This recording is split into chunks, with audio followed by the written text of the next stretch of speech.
मरुधरा का महासंग्राम अब पूरा हो चुका है, यानी काउंटडाउन लगभग पूरा हो चुका है। कुछ ही घंटे बचे हैं चुनाव होने में और इसी के साथ तय हो जाएगी राजस्थान की अगले 5 साल की राजनीतिक तकदीर।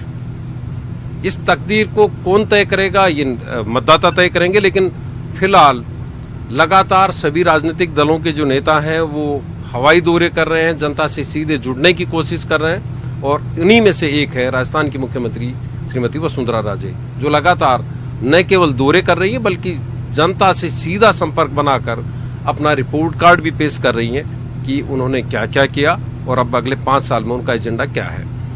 इस वक्त हमारे साथ हैं मुख्यमंत्री वसुंधरा राजे। मैम, आप लगातार संपर्क कर रही हैं, एक तो सबसे बड़ा सवाल ये खड़ा करता है कि आप मैनेज कैसे कर पाते हैं इतनी लंबी मीटिंग, थकान तो होती होगी।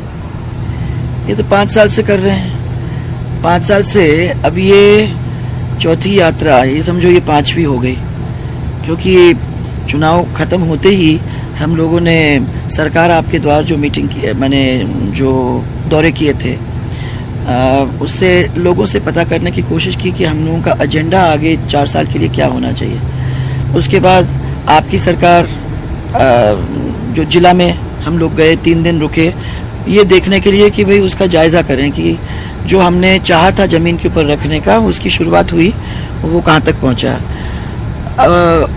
उसकी बाद जनसंवाद जो हमने किया, जिस जनसंवाद के अंदर जनता से पूछा गया, हमारे कार्यकर्ताओं से पूछा कि क्या उनको जो हम कर रहे हैं उससे कोई सेटिस्फैक्शन है कि नहीं, उसको कोई ट्विक करने की ज़रूरत है क्या।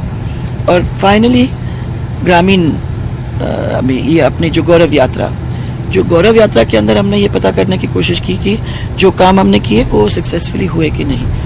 और मुझे खुशी है कि 1.5 महीने के अंदर जहाँ जहाँ हम लोगों ने मुलाकात की वहाँ जनरल लेवल ऑफ सेटिस्फैक्शन था। तो जनता से काफ़ी करीबी से काम करने का मौका, और ये समझिए आपकी 5वीं यात्रा जिसमें मैं पिछले कुछ महीने 1 महीने से वोट मांग रही हूँ। लेकिन आरोप तो आप पर यह लगता है कि आप पब्लिक से मिलती नहीं है, आप 5 यात्राएं तो सीधे तौर पर बता ही रही हैं। ये रिकॉर्ड की बात है, मैं ये हवा में नहीं कह रही हूँ, आप तो इसको चेक कर सकते हैं। और मैं तो हमेशा सबके सामने यही कह रही हूँ कि भाई किसी भी मुख्यमंत्री को मेरे साथ खड़ा करके मुझे वो बताएं मेरे से ज़्यादा किसी ने दौरा किया है तो। अच्छा, आपने पब्लिक को रिपोर्ट कार्ड अपना दिया सरकार का, क्या रिस्पॉन्स अब तक आप महसूस कर रही हैं? जनता को अच्छा लगा कि कोई आया और किसी ने जिम्मेदारी समझकर जनता को कुछ समझकर उनके सामने अपनी बात को रखने का काम किया। जनता भी अब उसके अंदर जुड़ी हुई है कि हमारा काम हम भी समझें।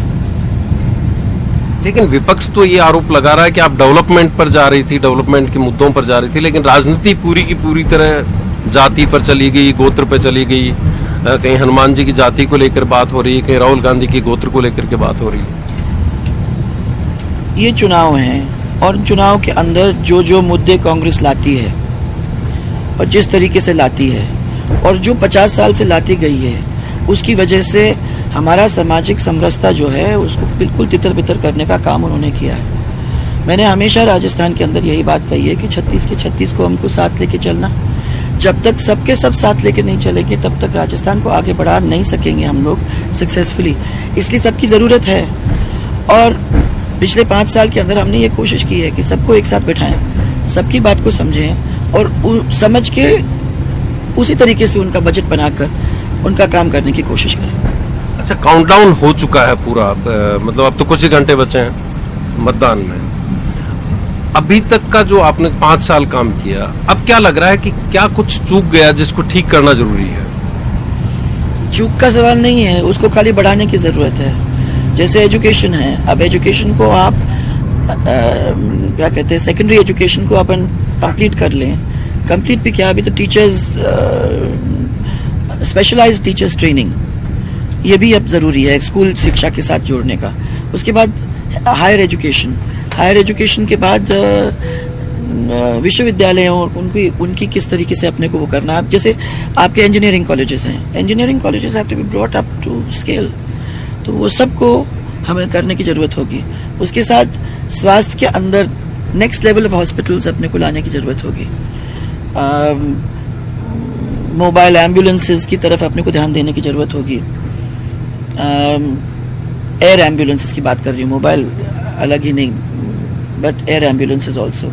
इन सब चीज़ों के ऊपर अपने को ध्यान देना है। किसान को नेक्स्ट स्टेप पे क्या ले जाना है, लॉजिस्टिक्स के साथ कैसे जोड़ना है, शेल्फ लाइफ की इम्प्रूवमेंट क्या करना है, पर्यटन को नेक्स्ट लेवल पे ले जाना है, क्योंकि जॉब एम्प्लॉयमेंट अपॉर्चुनिटीज़ वहाँ से निकलती हैं, उनको कैसे आगे ले जाना है। अब जैसे जयपुर के अंदर आपकी सिटी के अंदर जो चेंजेस आए हैं, पार्क्स, नदी डेवलपमेंट का और रिंग रोड और लाइटिंग ऑफ द सिटी जिस तरीके से हुआ है, इस तरीके से सातों सिटी के अंदर अपने को करने की ज़रूरत है, ताकि वहाँ भी हैप्पीनेस इंडेक्स बढ़े।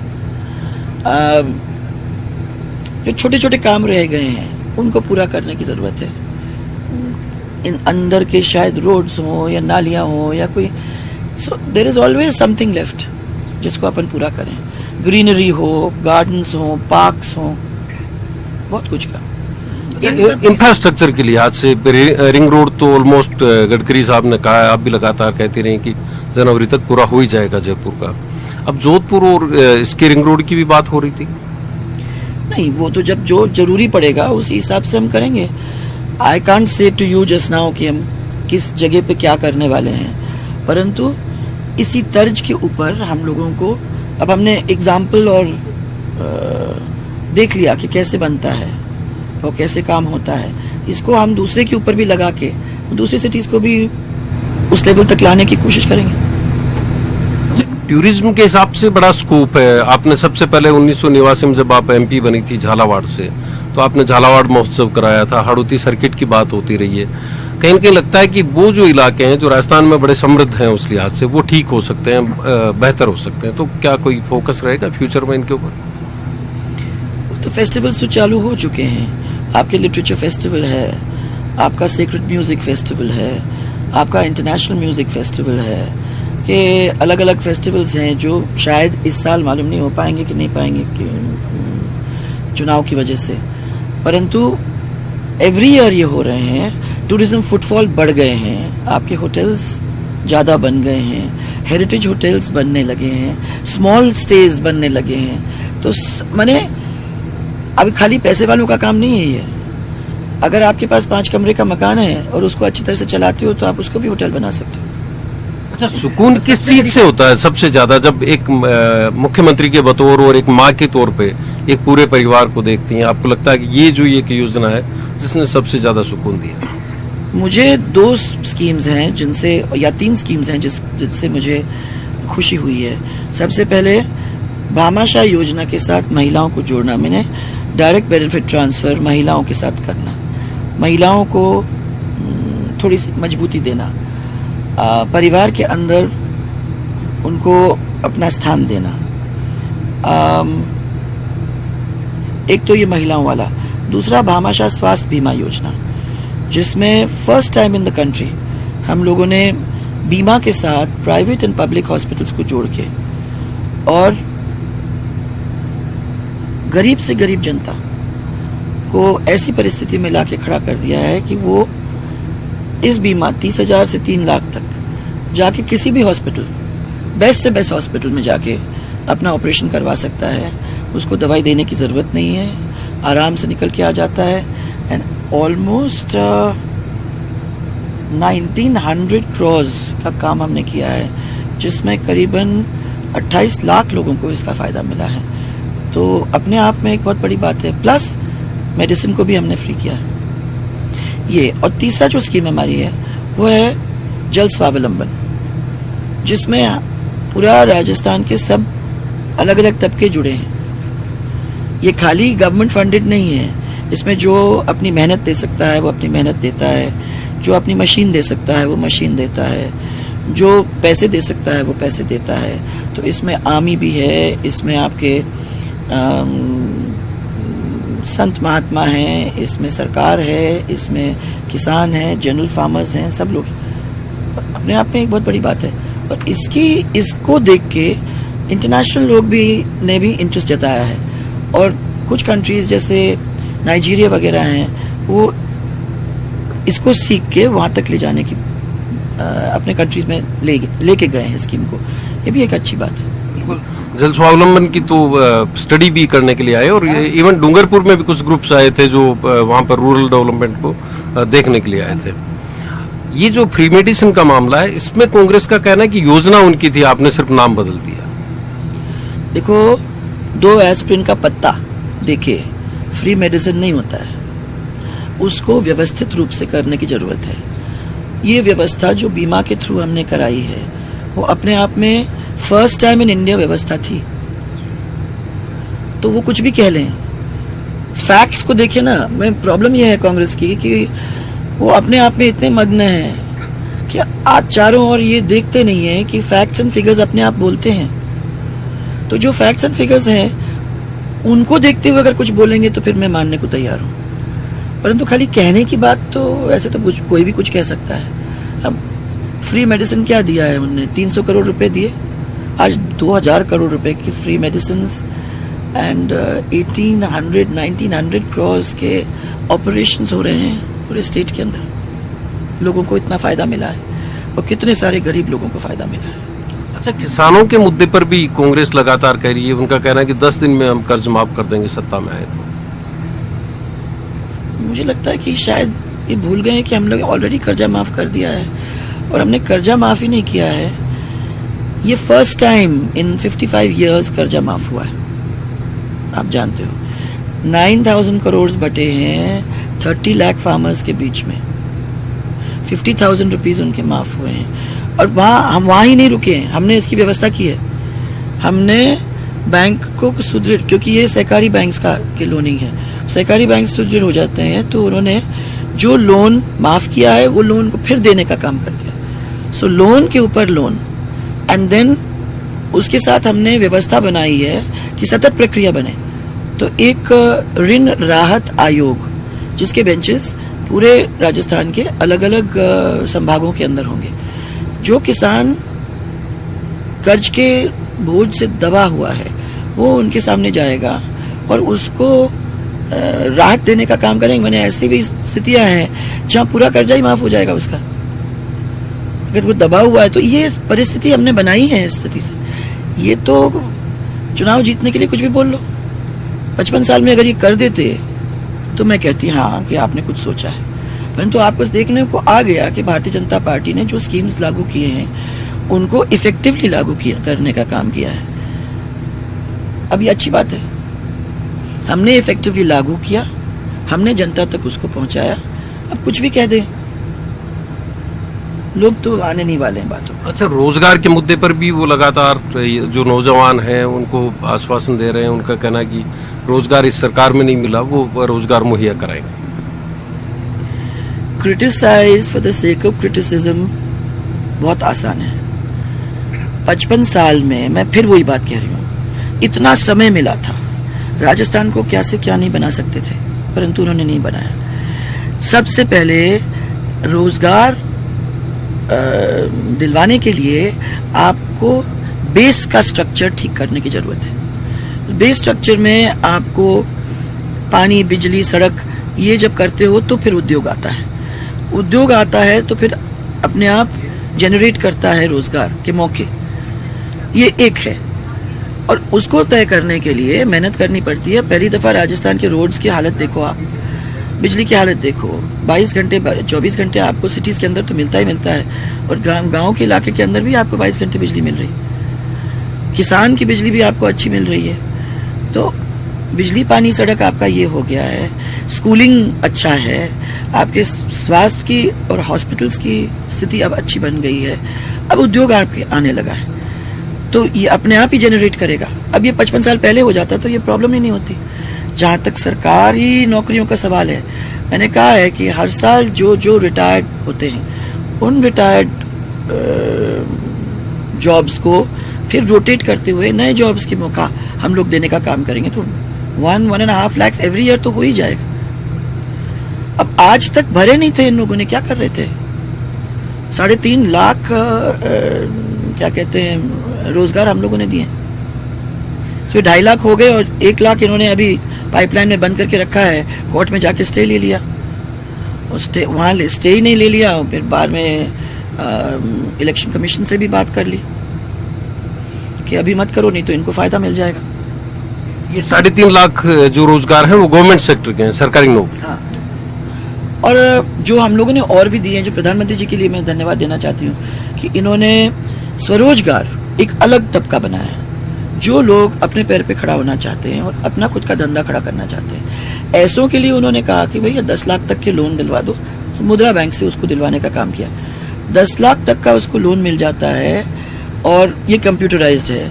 ऐसे 50 लाख लोग हैं जिनको मिला है, एंड आई एम श्योर कि उन्होंने भी अपने अपने छोटे छोटे धंधे खड़े कर दिए होंगे, तो उससे अपने आप में एक अलग सा तबका चल रहा है। तो 50 लाख लोग लोन्स ले लेके अपने पैर पे खड़े होने का काम कर रहे हैं।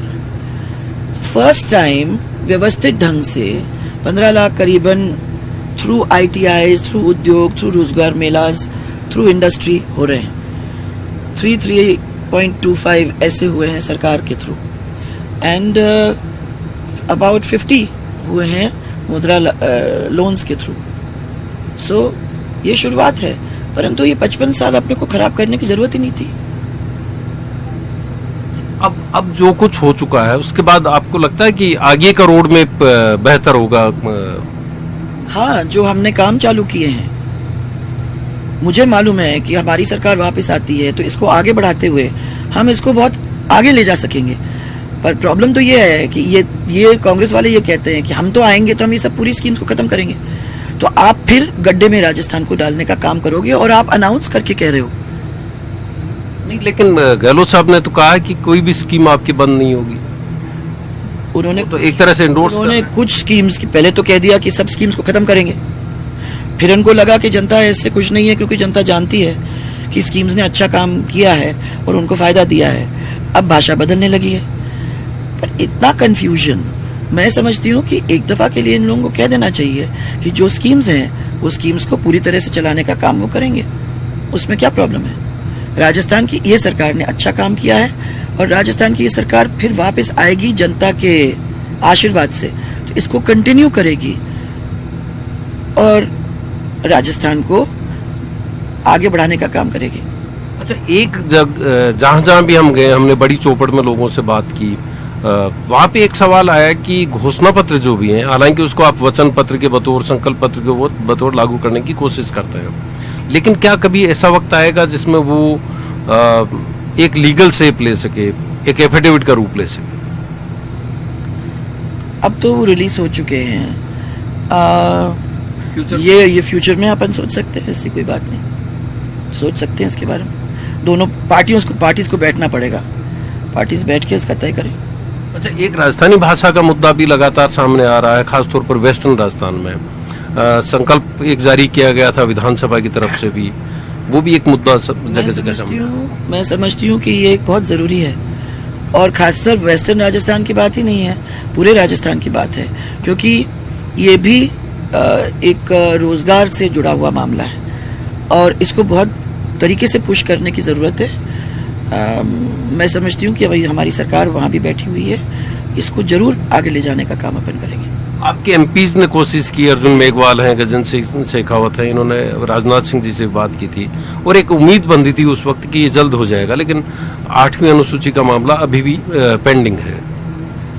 इसको पुश करेंगे हम, और क्योंकि मैं खुद मानती हूँ कि इसको रोजगार से अपने को जोड़ना है और ऐसी स्थिति में उसको पुश करने का काम करेंगे। अब जो अगला कार्यकाल होगा, क्या रोड मैप होगा आपका, अगर जनादेश मिलता है आपको? अगर शब्द इसलिए क्योंकि है, अपन चुनाव की बात करो, अभी अगले 2 दिन, अगले 3 दिन जनता के बीच में जाने का ये मौका हमारे पास है। अभी तक मैंने अपनी पूरी रिपोर्ट कार्ड उनके सामने रखा है, पूरा आशीर्वाद भी मुझे मिल रहा है और मुझे विश्वास है कि आने वाले समय के अंदर उनका सहयोग और साथ जैसे हमेशा मिलेगा। पूरी तरह से आश्वस्त? हाँ, जो रिस्पांस मिला उसको देखते हुए आपको लगता था कि इस तरह का रिस्पांस मिलेगा इसके बाद में? ये देखिए, विकास का चुनाव है। आज तक कांग्रेसियों ने बार बार इसको घुमा घुमा के भेदभाव, जातियों के बीच में, भाइयों के बीच में, मज़हब के बीच में कराने की कोशिश की थी। एक कांग्रेस वाले ने तो मेरे को यहाँ तक कह दिया था कि आप लोगों के बीच में जा जा के क्यों पूछते हो कि हैंडपंप लगा कि नहीं, बिजली लगी कि नहीं, रोड बना कि नहीं। हमने 40 साल राज किया, 50 साल राज किया, हमने राज किया इनको दुखी रख के। इनको अपने मुसीबत में गुटा के रखो ताकि इनको कभी मौका ही नहीं मिलेगा आपसे पूछने का।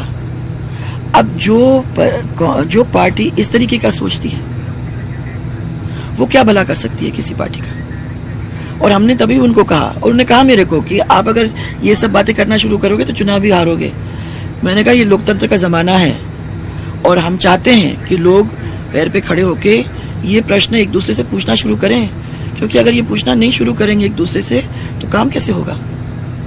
लेकिन जो एजुकेशन है, जिस तरह से लोग एजुकेट होंगे, आपको लगता है अपेक्षाएं नहीं बढ़ती, उनकी अपेक्षाएं तो और ज्यादा बढ़ती जाती हैं, उनको पूरा करना एक चुनौती भी होती है। हाँ, ये जो कांग्रेस वाले कह रहे थे कि आप इनकी अपेक्षाएं क्यों बढ़ाते हो, मैं मानती हूँ कि अपेक्षा बढ़नी चाहिए, क्योंकि अपेक्षा नहीं बढ़ेगी तो सरकार का परफॉर्मेंस भी नहीं बढ़ेगा।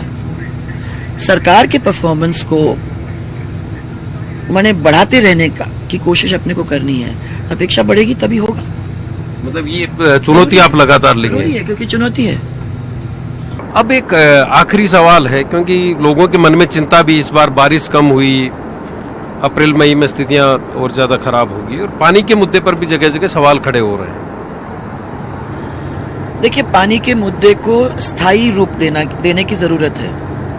अभी तक हम लोग ग्राउंड वाटर टैप करते रहते हैं।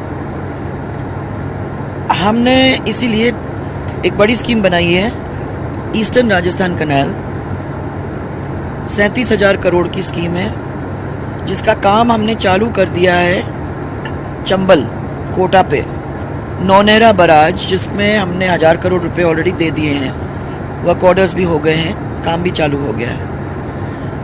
ये स्कीम के द्वारा 13 डिस्ट्रिक्ट्स जुड़ेंगे, एक दूसरे में नदियां जाएंगी, और हमारी कोशिश ये है कि धौलपुर से लेके अलवर तक, taking into account Baran, Kota, Jhalawar, Sawai Madhopur, Karauli, Bharatpur, Dausa, Ajmer, Alwar, Jaipur, and there are 13 districts all together. सबका नाम तो नहीं लिया मैंने, पर बीसलपुर में पानी डालने का काम, तो फिर वो आगे अजमेर में ऑलरेडी उसके पाइपलाइंस वगैरह लगे हुए हैं, तो वो चला जाएगा।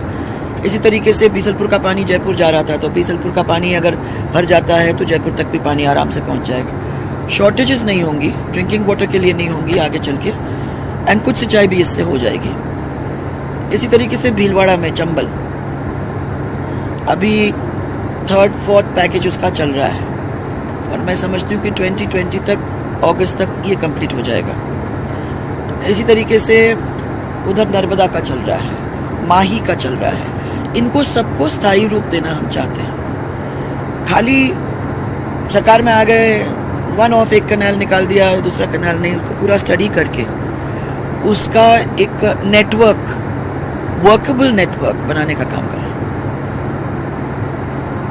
तो ये थी राजस्थान की मुख्यमंत्री वसुंधरा राजे, जो लगातार हवाई दौरों के जरिए एक तरफ जहां पूरे राजस्थान को नाप रही हैं, साथ ही जमीनी सच्चाई को समझते हुए अपनी पार्टी के पक्ष में लगातार माहौल बनाने में जुटी थी। अब काउंटडाउन लगभग पूरा हो चुका है, कुछ ही घंटे बचे हैं चुनाव होने में। देखना है कि जनता इनकी इन कोशिशों और इन कवायदों को किस तरह से लेती है और किसके पक्ष में ये फैसला जाता है। सहयोगी बलवीर राठौड़ के साथ श्रीपाल सक्तावत, न्यूज 18 नेटवर्क।